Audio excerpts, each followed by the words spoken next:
हम भी कभी इश्क में मुस्कुराया करते थे, हम भी कभी इश्क में मुस्कुराया करते थे, उजालों में भी शोर मचाया करते थे। हम भी कभी इश्क में मुस्कुराया करते थे, उजालों में भी शोर मचाया करते थे, मगर उसी दिए ने जला दिया हमारा हाथ जिस दिए को हम हवाओं से बचाया करते थे।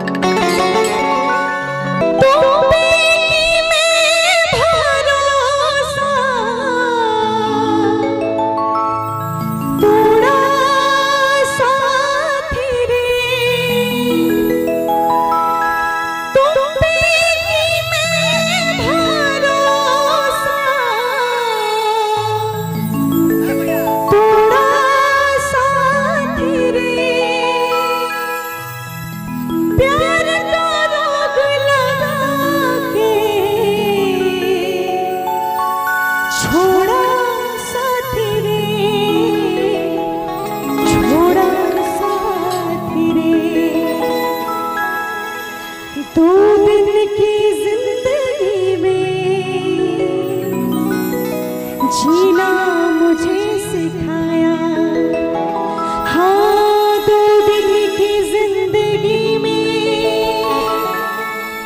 जीना मुझे सिखाया, जीना मुझे सिखाया। प्यार का नशा चढ़ा के नया साथी रे, प्यार का रोग लगा के छोड़ा साथी रे, छोड़ा साथी रे।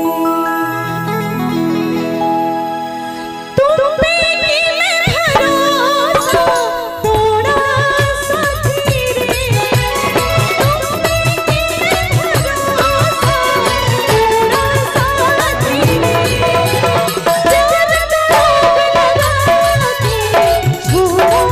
साथी रे।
कहना है हम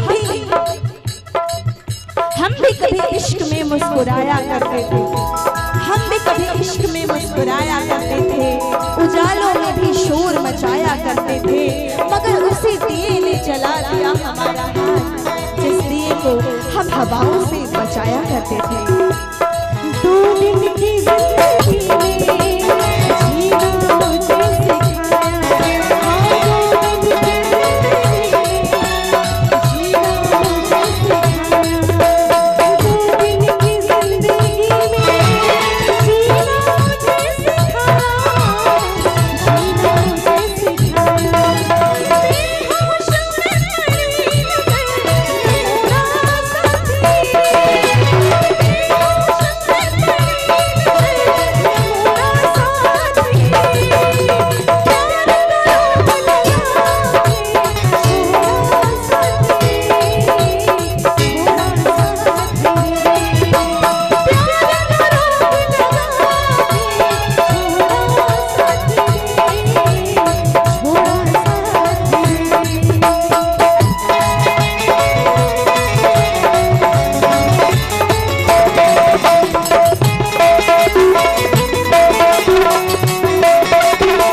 और कैसा लगा आप सबको? एक छोटी सी ताली तो मेरे लिए होनी चाहिए।